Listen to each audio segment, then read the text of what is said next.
ఉన్నవారు ఇలాగే ఉంటారని వాక్యం తెలియచేస్తూ ఉంది. మరి కొన్ని మాటలు మనం వివరించుకుందాం. హగ్గయ్య మరి 1:6 వచనం మనం చదివినట్లయితే హగ్గయ్య 1:6 వచనం, మీరు విస్తారముగా విత్తనమును మీకు కొంచెమే పండెను, మీరు భోజనము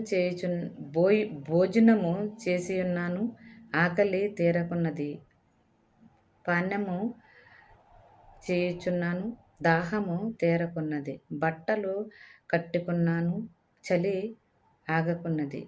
పనివారు కష్టము చేసి జీతము సంపాదించుకునినను, జీతము చినిగిపోయిన సంచిలో వేసినట్టుగా ఉన్నది. ప్రియులారా, మరి మనము ఎంత సంపాదించినా కూడా దేవుని పని అంటూ మనకు లేకపోతే, దేవుని కొరకు మనం కష్టపడకపోతే, మనం ఎంత సంపాదించుకున్నా కూడా అది ఇంటికి తెచ్చినప్పటికీ మరి చిలి సంచిలో వేసినట్టు దానంతటినీ కూడా దేవుడు చెదరగొడతాను